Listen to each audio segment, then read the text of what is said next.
Hello everyone, welcome to this channel ML Guru. My name is Arjun Pukade.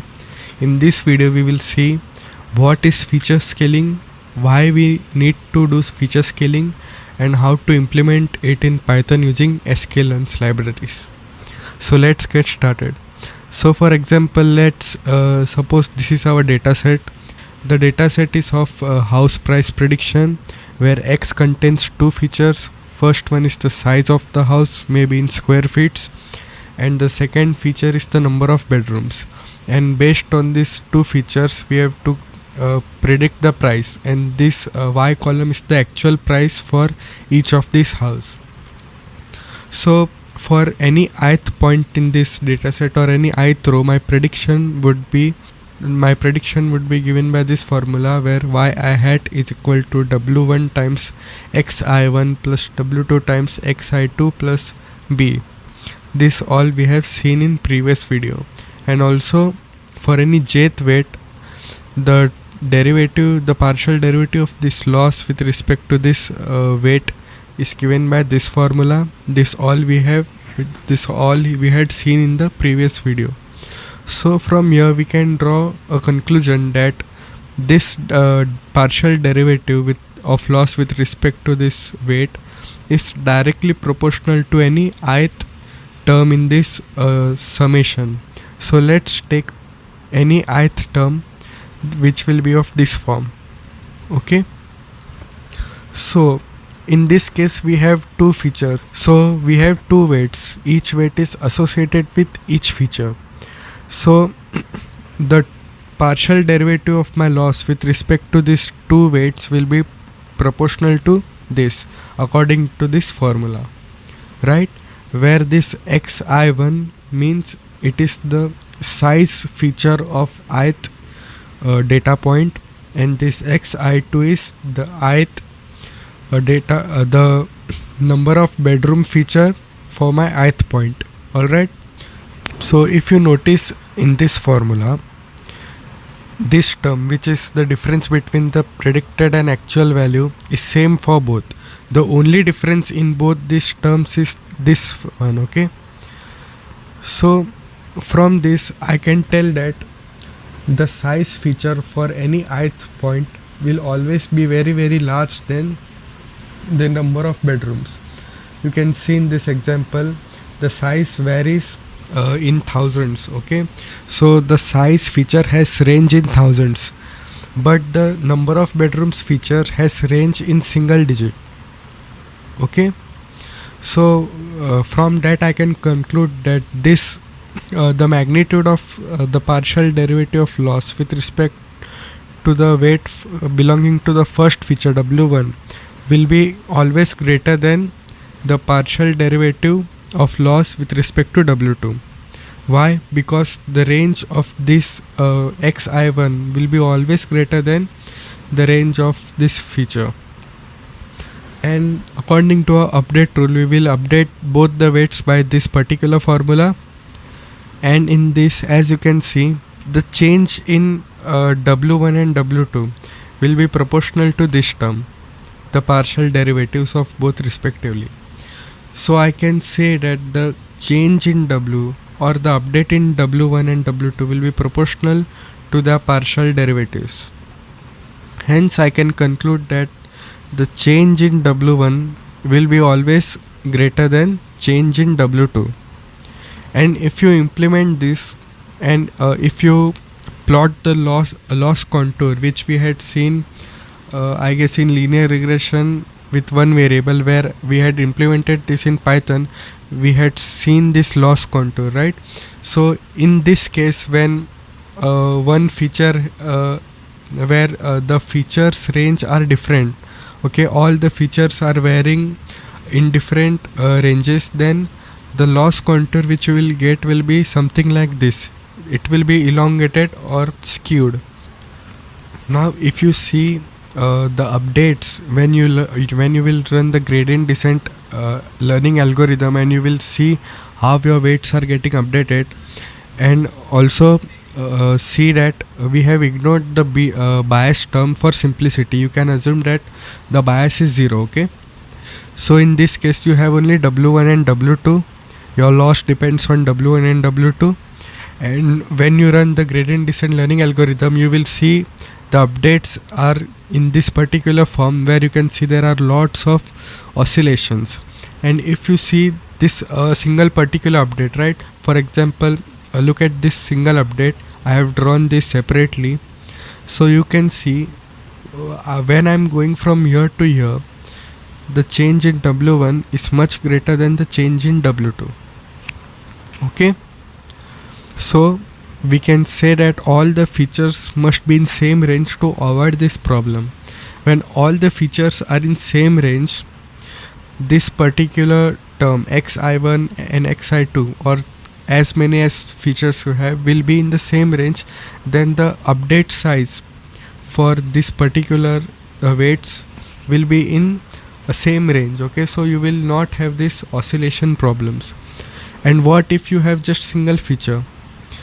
Now in that particular case you will have just two terms. So when you will we all know that the formula for the derivative of this loss with respect to the bias is also similar. The only difference is we have this yi hat minus this yi, just this much. Okay, that there is no xi1, there is instead there is 1. So when you compare this, suppose you have this suppose you have only one feature, the size feature, and now ignore this W2, you just have only this and this. In that case you can assume there is a 1 here, and this size feature varies in thousands, right? So again you will see the update in this W1 will be very much larger compared to this update in B, because here there is only 1 here, but in the case of the partial derivative with respect to W1, there is a number which has range in thousands. Okay, so it's always good to keep your features in same range. So now let's see how we can do this. So this technique is called feature scaling, right? In this technique there are basically two techniques to implement this. The first one is feature normalization, also known as min max scaler.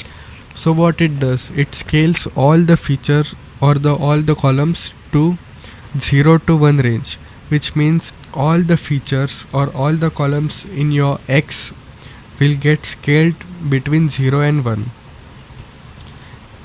So let's see how it implements this. So suppose we have this particular column, which is the number of bedrooms. We have taken just 4 example for illustration. So what I will do is, first I will calculate the X min among this, so I can see the minimum value is 1. Also I will calculate the maximum value, which is this 5. And now what I will do is, for each of this X I will modify it by using this formula, which is the new X or the scaled X is equal to the old X minus X min upon X max minus X min. What this will do is, it will transform all these numbers, or it will scale this particular column in the range of 0 to 1. For example, let's see how this 5 will get scaled. So suppose I have to scale this particular number according to this formula. So I will put this X scaled is equal to, I will write this formula, and instead of X I will put here 5. We know X min is 1, X max is 5, X min is 1, and this will give me 1. Also you can logically say that 5 is the maximum value among this, so 5 must get value 1. Now let's take another example. Let's say X is equal to 3.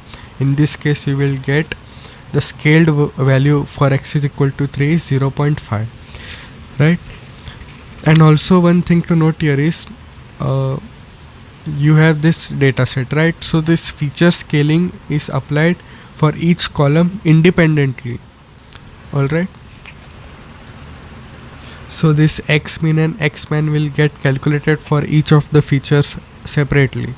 The second way to do feature scaling is standardization. So what it does is it scales all the features such that that particular feature column will have zero mean and unit variance. Unit means 1. So the formula by which it achieves this zero mean and unit variance is this. The scaled value of this particular x is x minus the mean of that column upon the standard deviation of that column. So here we are in Google Colab, where we will be implementing this feature scaling. So first of all, let's import the necessary libraries. We have imported NumPy, Pandas, Matplotlib, Seaborn, and this min max scaler and standard scaler, the two techniques which we had discussed from sklearn's pre-processing. Now this is the link to download the dataset. I have already downloaded it and I have uploaded in this local runtime. Now I have read this CSV file in Pandas data frame. So I have plotted this first 5 rows of this dataset. So the dataset looks like this. The first column is just indexing. The second one is the transaction date. Then you have a house age, then distance to the nearest MRT station, then the number of convenience store, latitude, longitude, and finally this is the actual prediction, which means this is the Y column. But in feature scaling we only scale the X. Okay, so let's get the X from this dataset. As you can see, we don't need the first and second column. This transaction date is of no use to us. We only need this. Okay, so this is 0 1. We need all the columns from 2 except the last one. So for doing that, we can use the df.iloc method. So what I'm telling is I want all the rows, but I want all the columns from 2 up to the second last. Now after indexing this df and capturing the x, the x data frame looks like this. We have all the necessary features we need in x. This is the shape of our x. There are 414 rows and there are 5 columns. Now let's first plot the distribution of the unscaled original x, right? So for doing that, so I am using this Seaborn's dist plot, which will plot the distribution or the spread of each of my features in x, right? So I am iterating through all my columns. For each column I am plotting this distribution. So you can see for example, this house age ranges from 0 to 50. This second feature ranges from 0 to 6000. This third column has different range. So you can see all these features have different range. So we need to scale it. So let's apply the first method, which is the min max scaler. For that, first we create the object of this min max scaler. Then the next step is to fit this object for x. So what it is doing is it is internally calculating this x min, x max for all the columns separately in x, and it is storing this information. Alright, then I am storing the scaled version of x in this variable x scaled, which I can get by sc1.transform x. You can also do these two steps directly by this way. X scaled is equal to sc1.fit transform x. You can do that also, and you can do this also. This is useful when you have train and test separate dataset. So you have to fit on your train dataset and then transform on the x dataset, right? So let's look at the type of this x scaled. It is NumPy array. So this min max scaler returns us the NumPy array. Now let's look at the first 5 rows of this x scaled. So as you can see earlier, the house age, you can see all this were unscaled, but now all the columns are scaled between 0 and 1. Now after scaling, let's plot the distributions again, and you can see, if you see the shape of these distributions and these distributions are same. The only difference is the range. All the features are scaled between 0 to 1. You can see a 0 to 1, all the ranges, all the features are scaled between 0 and 1, right? So the next method is standardization. For that we will create object sc2 of this standard scalar class, and then this is the second method which I was talking about. So I will get this x scaled. Let's view the first 5 rows in this x scaled. Now one thing to notice here, in this case all the columns were getting scaled between 0 and 1, but here you are scaling in such a way that each column has 0 mean and unit variance, right? So you have positive and negative values both. Now let's plot the distribution here. Again you can see the shapes are same as previous, the only difference is in the range. Alright, so you can see all these distributions have 0 mean. And if you want to verify, suppose let's say for the first column, the house age column, let's calculate the mean. You will get mean very close to 0, right? It's e power minus 17, it's very close to 0. And you can calculate the variance, you will get this 1. So one question you might get is which one to use, right? So I suggest to use this standardization method, because if you see here, you have to update this w1 and w2. Sorry, here you have calculated the partial derivatives, and these derivatives are proportional to this thing, So in this formula you can see these both terms are same. The only difference in both this partial derivative formula is this term. So if you use the min max scalar, both this value will be positive, right, between 0 and 1. So the direction in which w1 and w2 will get updated for this ith data point is same, the directions are same, right? So you are constraining the update of w1 and w2 by fixing the direction of update in the same direction, right? On the other hand, if you use the standard scalar, so in that particular case you have positive as well as negative values. So there may be some for example, this one will be positive value and this one will be a negative value. So you have given flexibility for the direction of update, right? So you can update w1 and w2 in negative as well as positive direction, which may lead to faster convergence. Alright, so that's it in this video. Thank you.